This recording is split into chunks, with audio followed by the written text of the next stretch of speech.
The notification lit up my phone screen just as I was blowing out the candles on my birthday cake. Laughter filled the restaurant, glasses clinked, and my friends raised their drinks in celebration.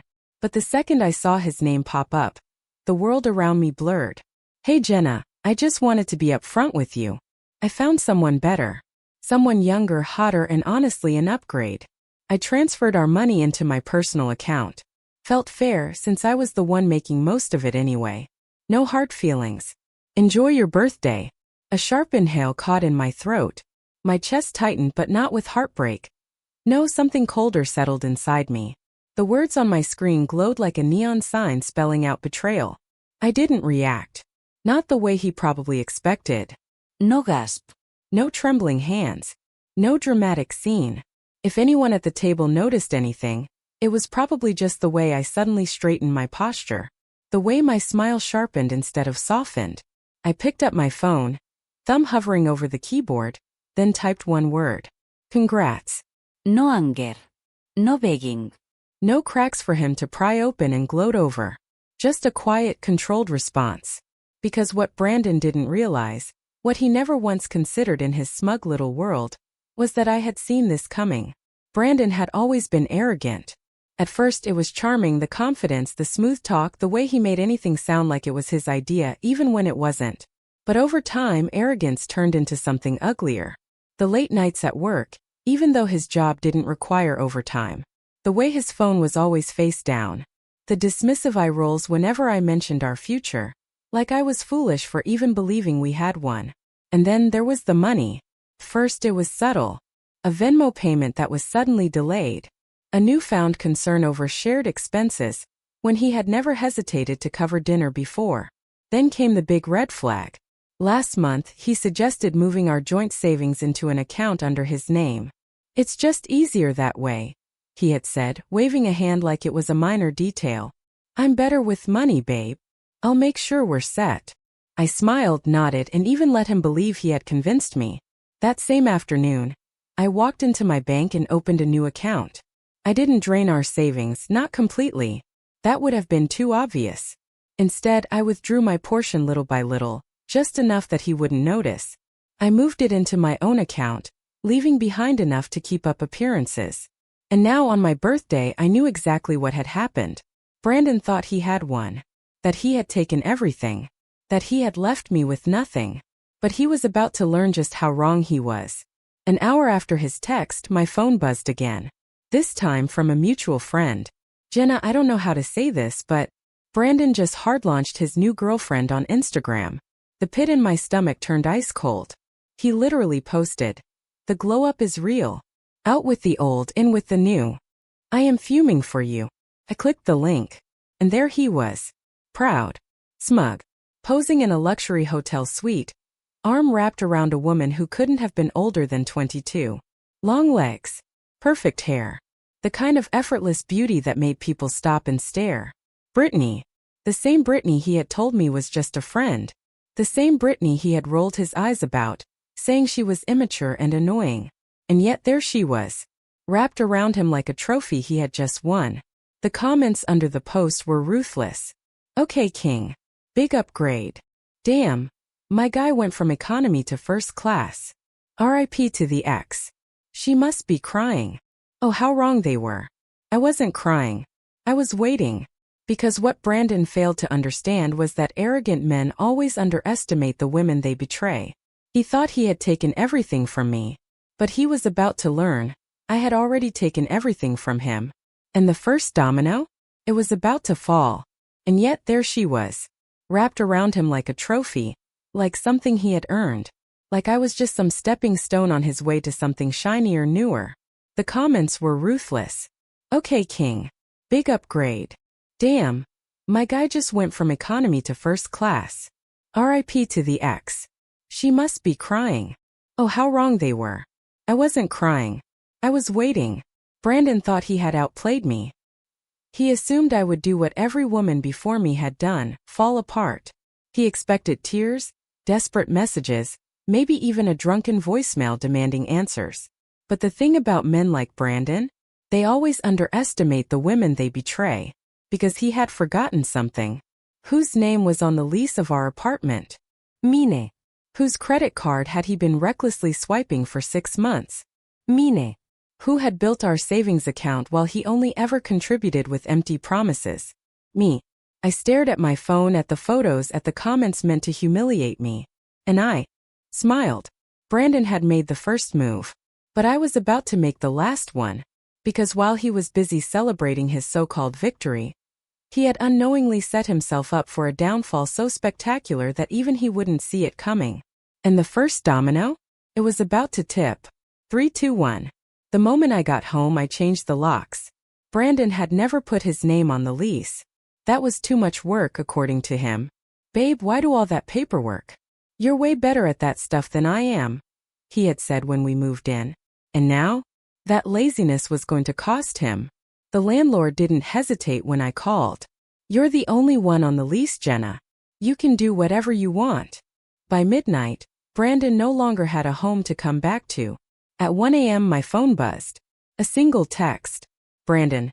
Hey, super weird, but I think my key isn't working. Can you let me in? I let the message sit. Read but unanswered. 15 minutes later, another. Brandon, Jenna? What's going on? I need to grab some of my stuff. Still I said nothing. Because his stuff? The expensive watches he never bothered to maintain, the designer sneakers he swore were investments, the suits he only wore for Instagram flexes? Already packed. Already sitting in trash bags in the hallway outside. So when he finally dragged himself back here, expecting to walk into our home, he wouldn't find comfort. He wouldn't find warmth. He would find himself standing outside a locked door, staring at his belongings like a stranger on the curb. And this was just the beginning. At 8 a.m. I made my next move. I dialed our bank. I need to report fraudulent activity on my joint account.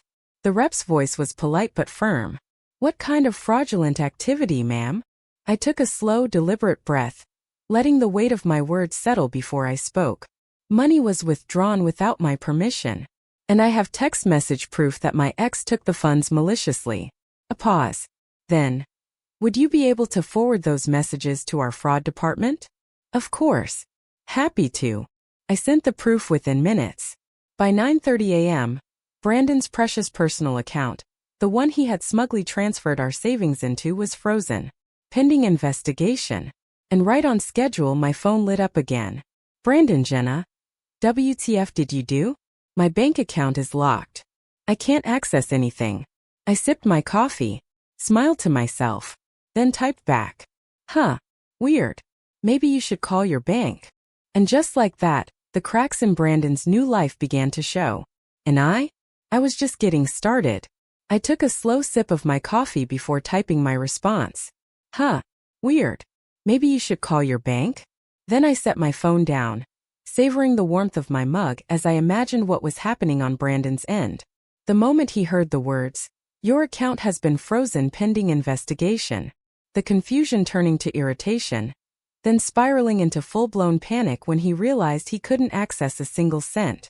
The dawning horror that his brilliant plan wasn't so brilliant after all. That the money he had so smugly stolen wasn't as secure as he had thought. And worst of all, that his grand upgrade, his shiny new life with Brittany, was suddenly looking a lot less glamorous. I pictured the scene. Brittany sitting across from him, perfectly manicured fingers tapping impatiently against the table, waiting for him to fix it. Because surely he had everything under control. Because he was the one who had promised her luxury. Except now, his promises were crumbling. And I wasn't even close to being finished. Brandon had booked a rental car for his trip. A flashy convertible. Because of course he had. I knew this because I had seen the confirmation email pop up on our shared iPad weeks ago. And guess what credit card he had used? Mine. He must have thought I wouldn't notice. That I wouldn't check. That I was too trusting, too passive. At 10 a.m., I made my second phone call of the day. Hi, I need to report an unauthorized transaction on my credit card. By noon, the rental car was canceled. And just like that, Brandon and Brittany were stranded. No money. No car. No escape. At 12:17 p.m. my phone rang. Brandon. I let it go to voicemail. A minute later, another call. Then another. By the fifth attempt, I finally picked up. His voice was already frayed at the edges. Jenna, you need to fix this. My bank is frozen. My rental is cancelled. My stuff is in trash bags outside the apartment. You've made your point, okay? I twirled my coffee spoon between my fingers. Oh, Brandon. I haven't even started. He was unraveling. I could hear I feel it in the way he yelled, but this was about making him understand. Because what's the Brandon needed to feel this, and he wasn't his next day 5-star hotel suite. Ocean views. Private balcony. The ultimate look at me now. M2 when he moved all our money at 3 p.m. I would pay to. I'm sorry, sir, but your payment was declined.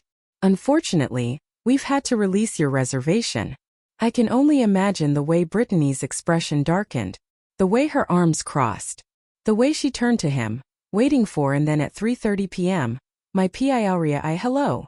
Her voice was tight, forced calm, barely masking frustration. Jenna, hey. Look, I know things are weird between us, but... I didn't let her finish. Brittany, I said, how's that upgrade treating you? Silence. Then a sharp breath through. I could hear her jerk. I just need to know if there's something we can do to fix this. Oh, Brittany, welcome to reality. Brittany exhaled sharply. Look, I didn't know any of that, okay? I just thought.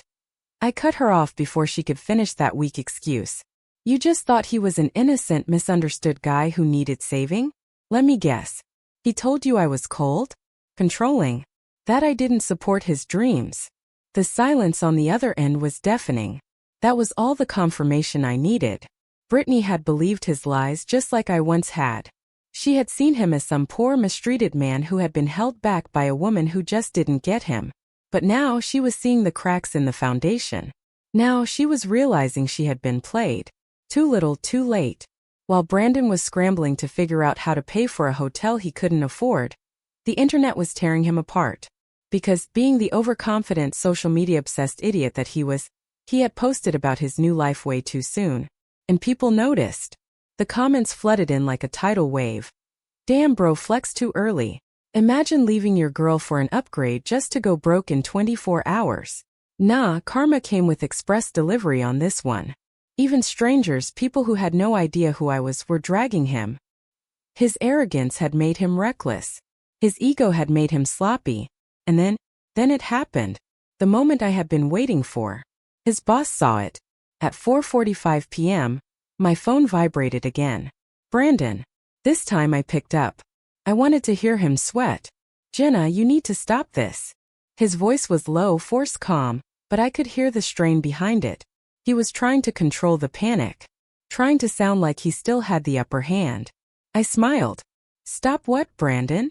You know exactly what. Oh. I feigned innocence, leaning back in my chair. Why don't you enlighten me? He let out a bitter laugh. The kind people do when they realize they've been backed into a corner. My boss called me today. I raised an eyebrow, though he couldn't see it. And why would he do that? Brandon sucked in a sharp breath. Because apparently some people at work saw my Instagram post. And now HR is involved. There it was. The real panic. I let the silence stretch, waiting. Then I heard it. His voice cracking just slightly. They have a strict policy, Jenna. A no fraternization policy. And Brittany? She's a corporate hire. They're asking questions. Oh, that was rich. I had assumed Brittany was just a random new girl. But no. He had gone and dipped into company territory. How incredibly stupid. Brandon thought he was calling to intimidate me. He thought if he sounded angry enough, firm enough, that I'd back off. He still didn't understand just how completely he had already lost. So I spelled it out for him. Brandon, let's get something straight. I didn't do anything to you. You did this to yourself. You stole our money. You played yourself. You lost control the moment you underestimated me. His breathing sharpened. I swear to God, Jenna. I cut him off smoothly. No, Brandon. You don't swear to God. You swear to yourself that next time you won't be this stupid. Silence. I waited a beat before delivering the final blow. Now, if you'll excuse me, I have plans. Enjoy your better life. If you can still afford it. And with that, I hung up. The calls kept coming. I never answered. Brandon was spiraling. Everything he had so confidently taken for himself, his money, his home, his car, his reputation, was slipping through his fingers like sand. But the thing about men like Brandon, they don't go down quietly. They set themselves on fire just to feel like they're still in control. And his next move, it was the dumbest one of all. At 9 a.m. the next morning, a knock echoed through my apartment. Not a text. Not a call. A knock. Through the peephole I saw the uniform. I barely suppressed a smirk. I opened the door, keeping my expression neutral. Yes. The officer adjusted his stance. Jenna Walker? I nodded. That's me. Is there a problem? He cleared his throat. We received a report about stolen property. Your ex-boyfriend, Brandon Carter, claims you've unlawfully kept items that belonged to him. I almost laughed out loud. Did he really think this would work? Did he now? I asked, amusement slipping into my voice. The officer glanced at his notepad. He specifically mentioned designer watches, a laptop, and a few suits. I didn't even hesitate. I stepped aside and gestured toward the hallway, where Brandon's trash bag belongings still sat, packed, waiting, like the garbage they were. I gestured toward the trash bags lined up neatly in the hallway. Everything he left behind is right there, untouched. He's welcome to take it, if he actually comes to get it himself. The officer glanced at the bags, his expression unreadable. So, you haven't prevented him from accessing his property? I met his gaze, my voice steady. Nope. But I have prevented him from accessing my apartment, my money, and my life. Is that a crime? A slow smirk tugged at the officer's lips. Not at all, ma'am. Sounds like a civil matter, not a criminal one. We'll be closing this complaint. And just like that, Brandon's pathetic attempt to use law enforcement to intimidate me failed. Strike one. Equals 2 hours later, my phone buzzed again. A familiar number. Brittany. I considered ignoring it. Let her sit in the mess she had willingly stepped into. But curiosity won. I answered, my voice light, almost amused. Hello. A pause. Then Brittany's voice came through, tight with frustration. Jenna, I need to know the truth. I leaned back in my chair, twirling my spoon in my coffee. Truth about what? She exhaled sharply. Oh, don't play dumb. Brandon's broke, his job is on the line, his accounts are frozen, and now he's crashing at my place like some homeless ex-frat boy. This isn't just bad luck. You did something. I smiled. This wasn't bad luck. This was karma delivered express. Brittany, let me ask you something, I said, keeping my tone casual. Did Brandon ever tell you why he and I shared that bank account? Silence. Did he ever mention whose name was on the apartment lease? More silence. Or how he'd been living off my credit cards for months? A sharp inhale. Then softly, almost bitterly. No, I could practically hear the realization setting in. He said you owed him that money, she muttered, almost like she was trying to convince herself. That you were controlling. That you never let him have any independence. I let out a short, humorless laugh. So he convinced you that stealing from me was just him taking back control? Classic. Another beat of silence. Then a sigh. God. I was such an idiot. I didn't argue. 'Cause yeah, she kind of was. Strike two. The final nail in Brandon's coffin came 3 days later. His company fired him. Not just for the workplace scandal, though that was bad enough, but because HR had done a deeper dive into his expense reports. Turns out, Brandon had been reimbursing himself for fake business dinners. He'd even expensed hotel stays. Some I hadn't even known about. His arrogance wasn't just personal. It was professional suicide. And now Brandon had nothing. 1 week later, his name popped up on my screen. I almost rejected the call. But some part of me, maybe the part that wanted to hear the regret in his voice, let it ring one more time before I answered. I didn't say anything. I let the silence stretch. Jenna. His voice was hollow. You in? Still I didn't respond. I wanted to let him sit in the weight of his own destruction. He sighed, a quiet, defeated sound. I don't get it. You didn't even try to get back at me. You didn't scream. You didn't fight. You just let everything collapse around me. I finally spoke, my voice steady. Brandon, you did all of this to yourself. I didn't have to fight you. I just had to watch you destroy yourself. Silence. Then, barely above a whisper, he exhaled. I messed up, huh? I smiled. Yeah, you did. And then? I hung up. I blocked his number. I erased him completely. Brandon was gone. Blocked. Forgotten. A ghost in my past. And yet, the ripples of his downfall were still spreading. Not that I cared. I had already moved on. But Brandon? Brandon was just now learning the most brutal truth of all. When you build your life on lies and arrogance, there's nothing left when it all crumbles. And once people see you for what you really are, they never forget. Word traveled fast. His old friends, they turned on him faster than he could say upgrade. His coworkers, they had seen the red flags long before HR did. And his family, well, that's where things got really interesting. Because one afternoon, I got a text from an unexpected number. Margaret, Brandon's mother. I hesitated before opening it. Then curiosity won. Brandon's coworkers had seen it coming, long before he was fired. And his family, well, that's where things got really interesting. Because one afternoon, I got a text from an unexpected number. Margaret, Brandon's mother. I hesitated before opening it. A part of me didn't care what she had to say. The other part? The part that had spent years trying to reason with the man she raised? That part wanted to know if she had finally stopped making excuses for him. Curiosity won. Margaret, Jenna, I know you don't owe me anything, but can we talk? I stared at the message, fingers hovering over the keyboard. Then finally I typed back. Me. Depends. Are you about to blame me for your son's life falling apart? Her reply came instantly. Margaret, I need to know the truth. He won't tell me anything, and all I hear are pieces of the story from other people. That was interesting. If his own mother wasn't defending him anymore, it meant Brandon's charm had officially run out. I agreed to meet her for coffee. Not because I cared about Brandon, but because I wanted to see just how deep the damage ran. When I walked into the cafe, I almost didn't recognize her. Margaret had always been polished. A woman who wore pearl earrings and smiled through clenched teeth at family dinners. But now she looked exhausted. Like she had aged 5 years in just a few weeks. Her fingers stirred her tea absently, but she wasn't really focused on it.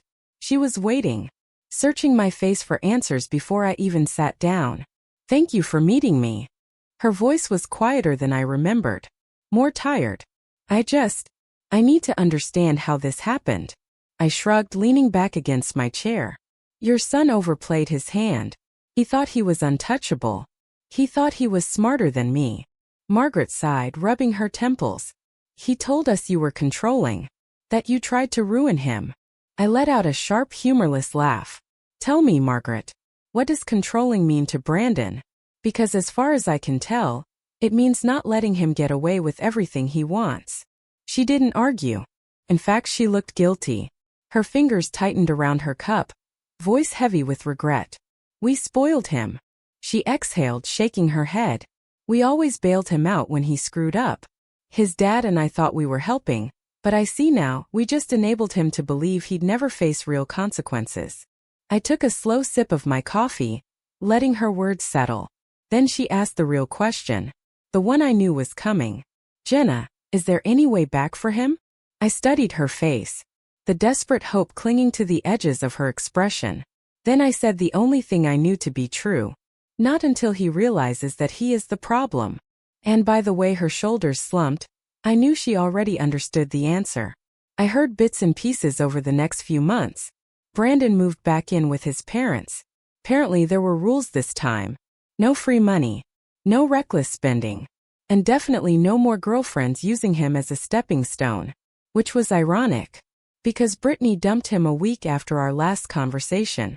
Turns out, being the upgrade wasn't as fun when the money ran out. While Brandon was stuck trying to piece his life back together, I was thriving. I got a promotion. I traveled. I started a business on the side. And for the first time in years, I felt completely free. No more waiting for someone to grow up. No more walking on eggshells. No more playing a game where the only way to win was to leave the table entirely. One day, nearly a year later, I got a message request on social media. I almost ignored it. But then I saw the name. Brandon. Curiosity got the best of me. I clicked. Brandon. Hey, I know it's been a long time. I just wanted to say I'm sorry. I screwed up. I should have treated you better. I don't expect anything, but I wanted you to know that. I stared at the message for a long moment. Then I deleted it. Unanswered. Because some apologies, they come far too late. Brandon was nothing but a distant memory now. A lesson. A cautionary tale. And I had already turned the page. Brandon had been a reminder of everything I would never tolerate again. And while he was still clawing his way out of the mess he created, my life was flourishing. The best part? I didn't just survive his betrayal. I thrived because of it. A year had passed since that pathetic text message, the one where Brandon had so confidently declared he was upgrading his life at my expense. And yet, as I looked at where we both ended up, there was no doubt about who had really won. Because this was my reality now. My career had skyrocketed. That side business I started took off. Turns out, when you stop financially carrying a grown man, your bank account thrives. I found love again. Real love. A relationship built on respect, not manipulation. With someone who didn't need to tear me down just to feel taller. I traveled the world.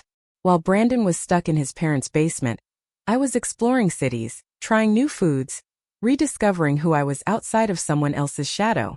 I didn't need revenge, because my success spoke for itself.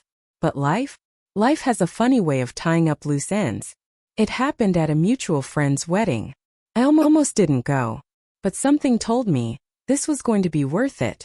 And I was right, because the moment I stepped into the reception, I saw him, Brandon, slumped at a table in the corner, nursing a cheap beer, looking nothing like the man who once thought he was too good for me. His once carefully styled hair, unkempt. His expensive suits, now replaced by an ill-fitting dress shirt that looked like it had been fished out of a clearance rack. His signature confidence, gone. For the first time he looked small. I almost felt bad for him. Almost. Until our eyes met. And I saw it. Regret. The kind of regret that settles deep in your bones when you realize you traded gold for tinfoil. I gave him a small, polite smile. Then, without a second thought, I turned back to my date. The tall, successful man sitting beside me.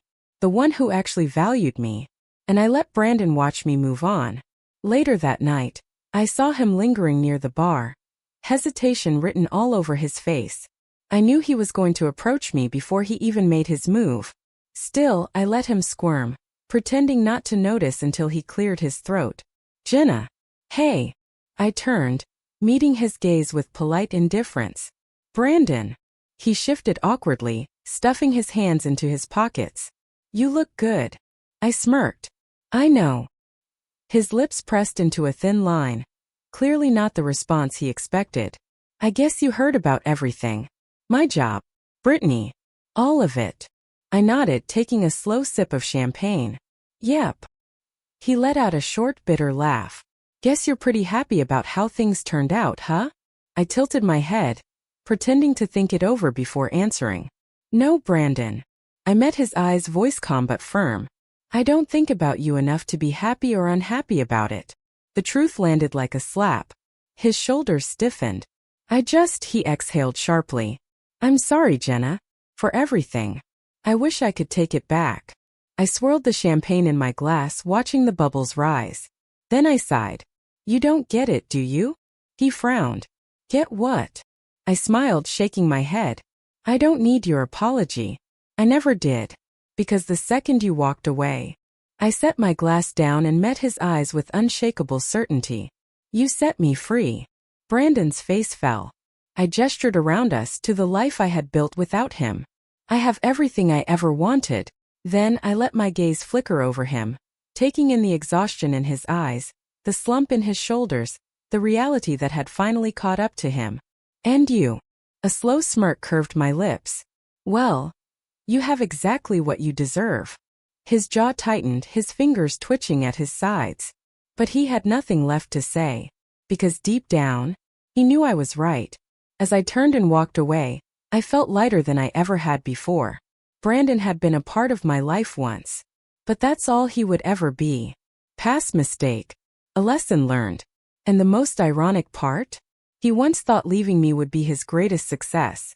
But in reality, it was mine, because I had won the only battle that ever mattered. The battle to live well, to love better, and to never settle for less again.